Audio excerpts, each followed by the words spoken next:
நீங்கள் பார்த்துக் கொண்டிருப்பது உங்கள் விஜய். வெல்கம் டு நடந்தது என்ன. அனைவருக்கும் கோபிநாத்தின் அன்பு வணக்கம்.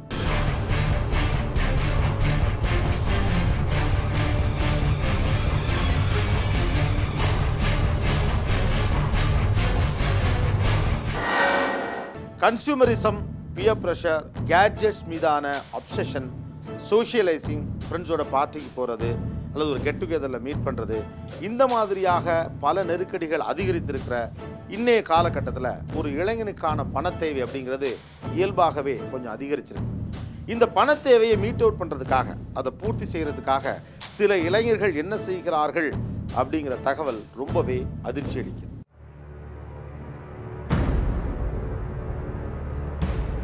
நான் ஒரு கம்ப்யூட்டர் இன்ஜினியர்.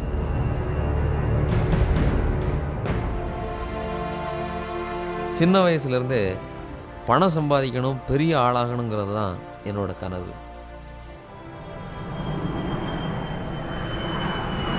அதனால் பைலட் ஆகணும்னு ஆசைப்பட்டேன். கஷ்டப்பட்டு 18 லட்ச ரூபா கடன் வாங்கி கிண்டி பக்கத்தில் உள்ள ஒரு இன்ஸ்டியூட்டில் சேர்ந்தேன். கொழும்பில் கொஞ்ச நாள் பைலட் ட்ரைனிங் எடுத்துக்கிட்டேன். ஆனால் பணத்தை வாங்கின இன்ஸ்டியூட்காரங்க என்னை ஏமாற்றிட்டாங்க. என் பணமெல்லாம் போச்சு, என் வாழ்க்கையே முடிஞ்சு போச்சுன்னு தான் நினச்சேன். அப்போ தான் டாக்டர் ஒருத்தரோட அறிமுகம் கிடச்சிது. அவர் சிங்கப்பூர்காரர். சிங்கப்பூரில் இருந்து மெடிசின்களை இறக்குமதி பண்ணி பிஸ்னஸ் பண்ணலான்னு சொன்னார். அவர் கேட்ட 10 லட்ச ரூபாயை வட்டிக்கு வாங்கி கொடுத்தேன். ஆனால் பணத்தை வாங்கின அவர் தலைமறைவாயிட்டார். இப்போ நான் ஒரு கடங்காரன், 30 லட்ச ரூபா கடங்காரன். இப்போ என் கையில் 1 கோடி ரூபா மட்டும் இருந்தால் என் கடனையெல்லாம் அடைச்சிட்டு மிச்சம் இருக்கிற காசை வச்சு நிம்மதியாக வாழ்வேன். ஆனால் நான் இப்போ வாங்கின கடனை கட்ட முடியாமல் கதியற்று போய் நிற்கிறேன்.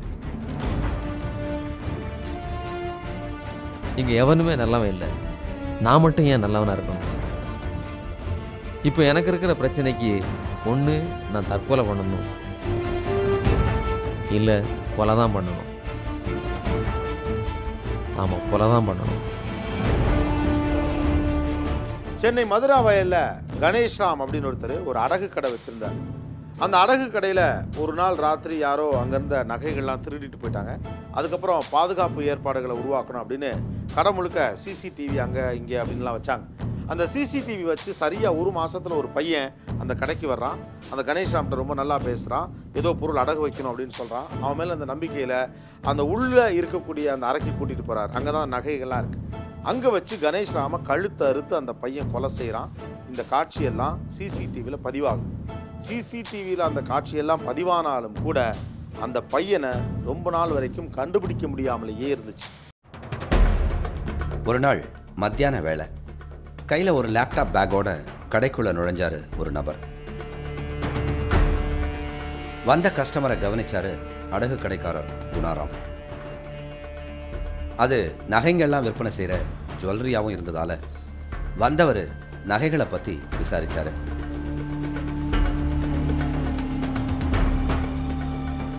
குணாராம் வந்தவர்கிட்ட கண்ணாடி பெட்டிக்குள்ளே இருந்த நகைகளை காட்டி ஏதேதோ சொல்லிக்கிட்டு இருந்தார். அப்போ தான் கொலை செய்யப்படுவோம்னு குணாராமுக்கு துளி கூட தெரியாது. குணாராம் ரொம்ப ஒல்லியான ஆள். ஆனால் வந்திருந்த நபர் கொஞ்சம் வாட்ட சாட்டமாக இருந்தார். அவர் குணாராம் கிட்ட எந்த பதட்டமும் இல்லாமல் சாதாரண வாடிக்கையாளரை போல இயல்பாக பேசினார். கையை அசைச்சு காட்டி தான் வாங்க வந்த நகையோட அடையாளங்களை சொன்னார். குணாராமுக்கு வந்தவர் மேலே எந்த சந்தேகமும் தோணலை.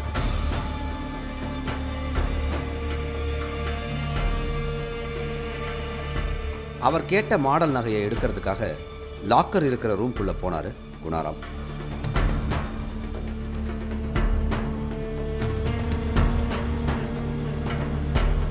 வந்திருந்த அந்த ஆசாமி தன் கையில் இருந்த பேக்கை கீழே வச்சுட்டு சுற்றுமுற்றும் பார்த்தாரு.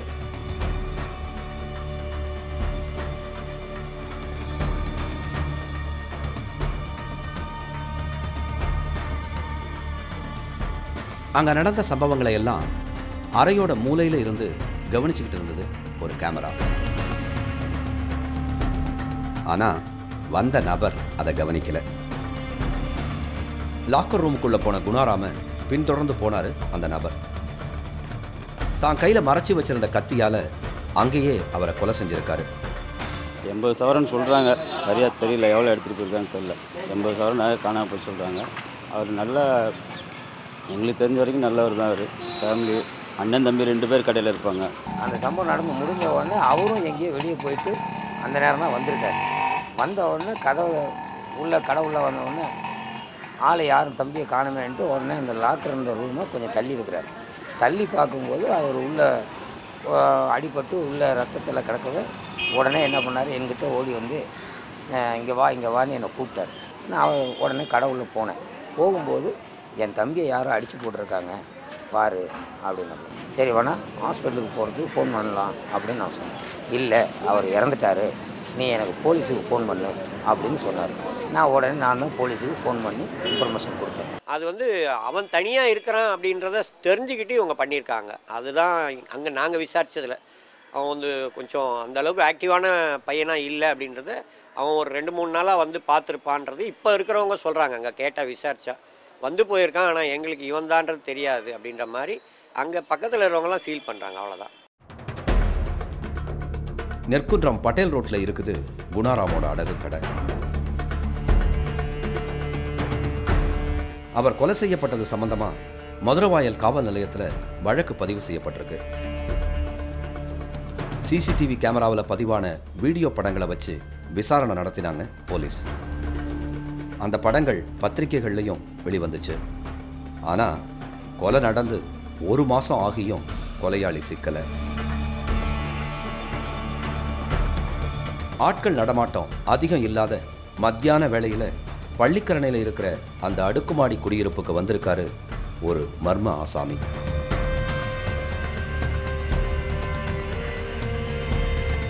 வீடு பூட்டி இருந்ததால காலிங் பெல்லை அழுத்தி இருக்காரு. காலிங் பெல் சத்தம் கேட்டு கதவை திறந்திருக்காங்க ஒரு வயதான பெண்மணி. உடனே உள்ள நுழைஞ்ச அந்த ஆசாமி அந்த மூதாட்டி கிட்ட கத்தியை காட்டி நகைகளை பறிக்க முயற்சி செஞ்சிருக்காரு.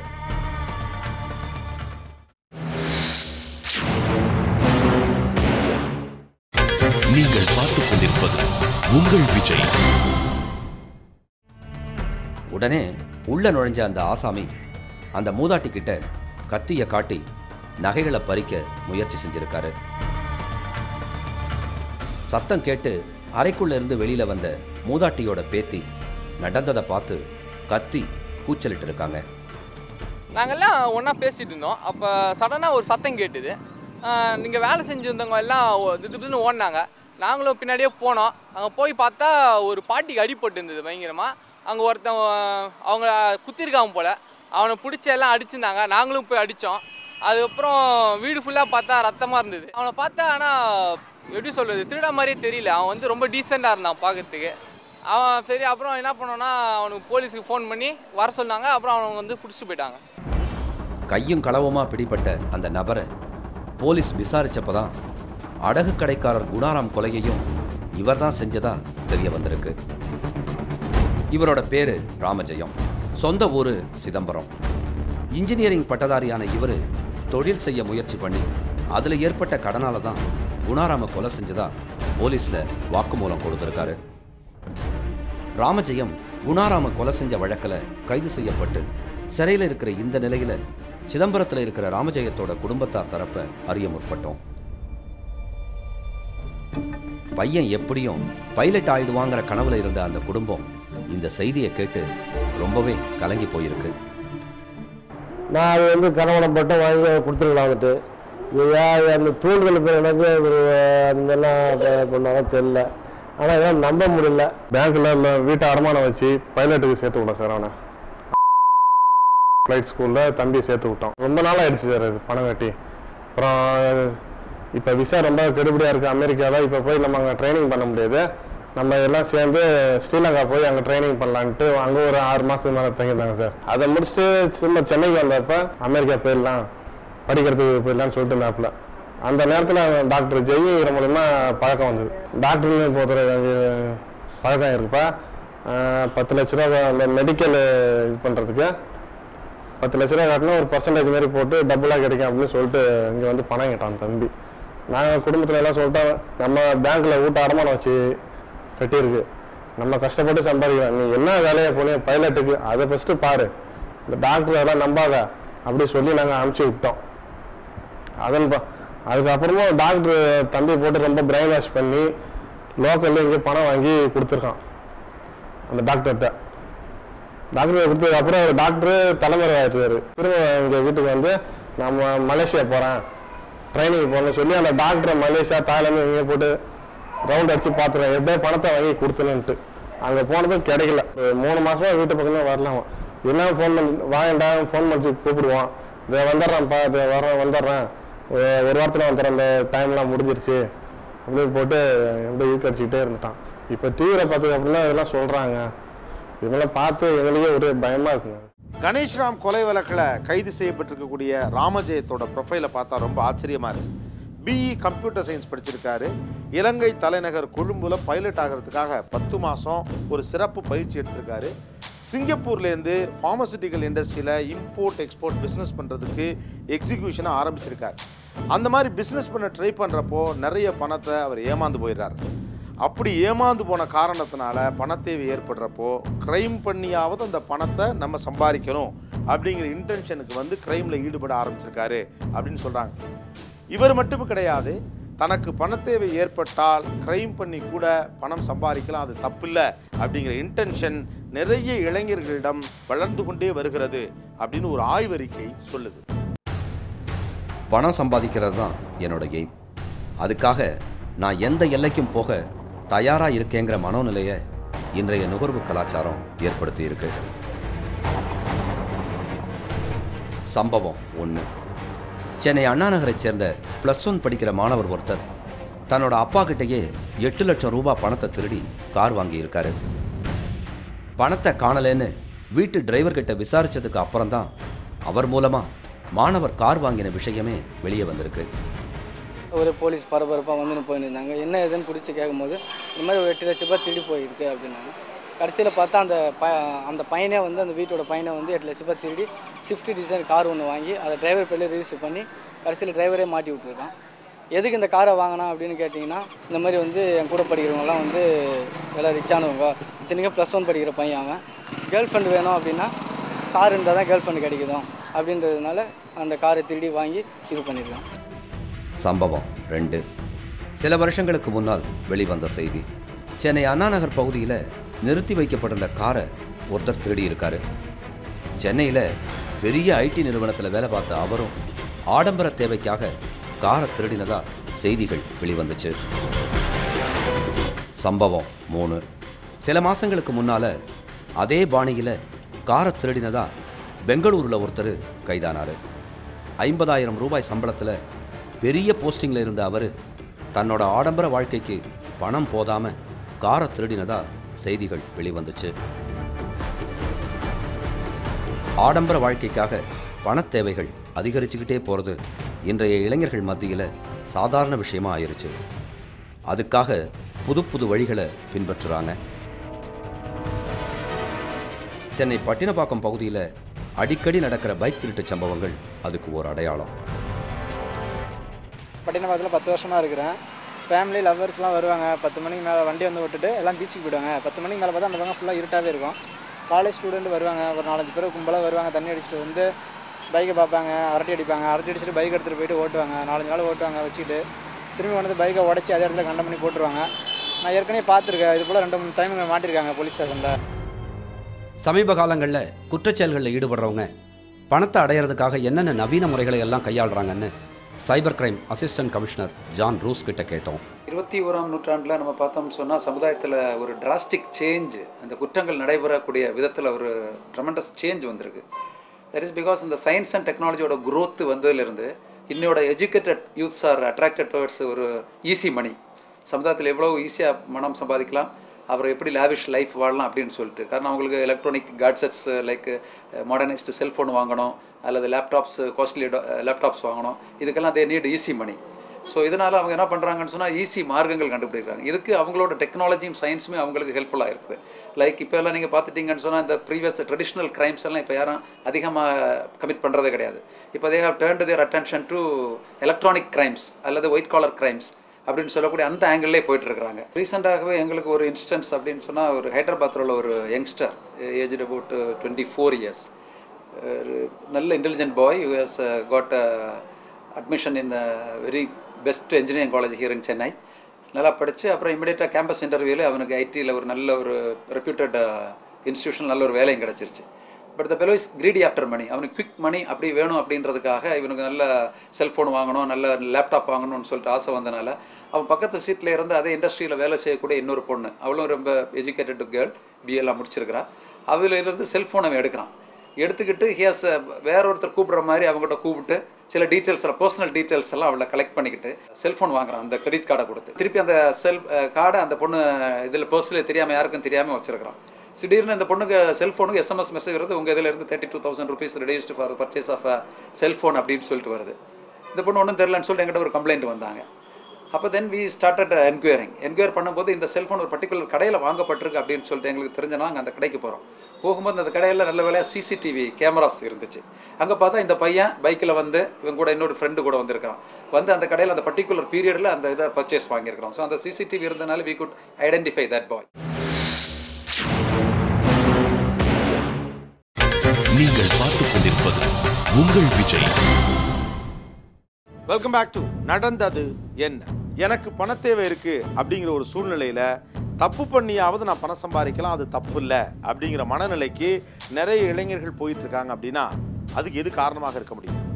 ஒன்று கன்சூமரிசமா, இல்லை நம்ம ட்ரெடிஷ்னல் வேல்யூஸ்லேருந்து நம்ம விலகி வந்து கொண்டே இருக்கிறோம், அதனால இது போன்ற தப்புகள் நடக்குதா?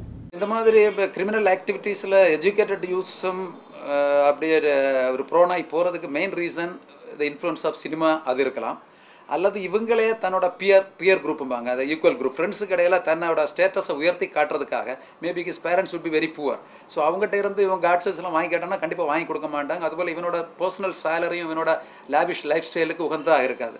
So in order to show himself off, சமுதாயத்தில் தானும் உயர்ந்தவன் அல்லது என்னோட ஸ்டேட்டஸும் உயர்ந்திருக்கு அப்படின்னு சொல்லிட்டு காட்டுறதுக்காக அப்படின்னு சொல்லக்கூடிய ஒரு வெயின் ப்ரைடிலே அவங்க என்ன பண்ணுறாங்கன்னு சொன்னால் மற்றவங்களோட பொருளை திருடுறது அல்லது அவங்க கிரெடிட் கார்டு மாதிரி பொருளை போட்டு பொருட்கள் வாங்குறது. So it is to show that his அவனோட ஸ்டேட்டஸ் சமுதாயத்தில் உயர்ந்திருக்கு அல்லது அவனோட பியர் குரூப்பில் அவனும் முக்கியமானவன் அப்படின்னு காட்டுறதுக்காக ஒரு type of feelings, that is psychological feelings in him, அதுவும் இது ஒரு காரணமாக இருக்கலாம். எல்லாருக்குமே இப்போ இருக்கிற ஒரு முக்கியமான காலகட்டம்னு கேட்டிங்கன்னா ஆன் டிமாண்ட் கல்ச்சர்னு சொல்கிறது. இன்றைக்கி நான் இதை அடையணும், இப்போ எனக்கு இது கிடைக்கணும், இந்த தருணத்திலேயே உடனடியாக எனக்கு கிடைக்கணும். யாருக்குமே வெயிட் பண்ணக்கூடிய ஒரு இதே கிடையாது. ஒரு வெயிட் பண்ணி தான் அதை அடையணுங்கிற ஒரு யாருக்கும் அந்த பொறுமையே கிடையாது. உடனடியாக வேணும், எனக்கு இந்த நிமிஷம் இதை நான் நினச்சிட்டேன், இது அடைஞ்சு ஆகணும், அதுக்கான காசு எனக்கு வேண்டும், அதை உடனே பெற்று ஆக வேண்டும். இந்த ஆன் டிமாண்ட் கல்ச்சர் தான் இளைஞர்களை ரொம்ப துன்புறுத்திட்டு இருக்கு. இதுக்காகத்தான் எப்படியாவது பொருள் அடைஞ்சிடணும், அதுக்கான காசு அடைஞ்சிடணும். அப்போ அந்த வழிமுறைகளை பற்றி அவங்க ரொம்ப யோசிக்கிறது கிடையாது. சின்ன வயதிலிருந்தே குடும்பங்களும் நண்பர்களும், ஏன்னா சொல்ல போனால் இந்த சமுதாயமே நிர்ணயிக்கல, பணத்தை இப்படித்தான் சம்பாதிக்கணும், பணத்தை சம்பாதிக்கிறது தப்பு கிடையாது, ஆனால் எப்படி ஒன்றா சம்பாதிச்சிட முடியாது, கரெக்டான ஒரு தொழிலை பண்ணி நீ பண்ணினா நீ சக்ஸஸ் ஆகலாம் அப்படின்னு இந்த சமுதாயம் சொல்லிக் கொடுக்கல, இந்த குடும்பங்கள் சொல்லிக் கொடுக்க மாட்டேங்குது. இப்போ அப்போ எப்படியாவது சம்பாதிக்கலான்ற எண்ணம் இளைஞர்கள்ட்ட வர சமயத்தில் அடைய வேண்டும் அப்படிங்கிற ஒரு ஆர்வம் அவங்களுக்கு ரொம்ப மிகுதிப்படுகிற சமயத்தில் எந்த வழியும் அவங்க எடுத்துடலாம்ங்கிற மாதிரி போயிட்டு இருக்காங்க. அந்த மாதிரி சூழ்நிலையை தோக்கி தான் இப்போ இன்னைக்கு சமுதாயம் போயிட்டு இருக்கு. நம்மால் அதிகமாக விமர்சிக்கப்படக்கூடிய வெஸ்டர்ன் சமூகமாக இருந்தாலும் சரி, அல்லது உலகத்தில் இருக்கக்கூடிய வேறு எந்த சமூகமாக இருந்தாலும் சரி, அடிப்படை அப்படிங்கிறது நன்னெறிகள், மாரல் அப்படிங்கிற விஷயமா தான் இருக்கு. நம்முடைய தமிழ் சமூகமும் அந்த மாரல்ங்கிற விஷயத்தை பேஸ் பண்ணி தான் கட்டமைக்கப்பட்டிருக்கு. ஆனால் நம்முடைய சமூகம் இப்போ ஒரு டிரான்சிஷன் பீரியட்ல இருக்கு. ட்ரெடிஷ்னல் வே ஆஃப் லிவிங் அப்படிங்கிறதுலேருந்து அடுத்த இடத்தை நோக்கி பயணிக்கக்கூடிய இந்த காலகட்டத்தில் இங்கேயும் இல்லாமல் அங்கேயும் இல்லாமல் நடுவில் தொங்கிட்டு இருக்கக்கூடிய ஒரு வேக்யூமுக்கு கீழே வாழக்கூடிய ஒரு இடத்துல இன்றைக்கு இளைஞர்கள் கொண்டு வரப்பட்டிருக்கிறார்கள். அதனால தான் எனக்கு பணத்தேவை ஏற்பட்டால் தப்பு பண்ணி கூட நான் பணம் பண்ணலாம் அப்படிங்கிற மனநிலை இளைஞர்களுக்கு அதிகரித்து கொண்டே போகிறது அப்படின்னு மானுடவியல் வல்லுநர்கள் சொல்கிறாங்க. மீண்டும் நாளை சந்திப்போம். நன்றி, வணக்கம்.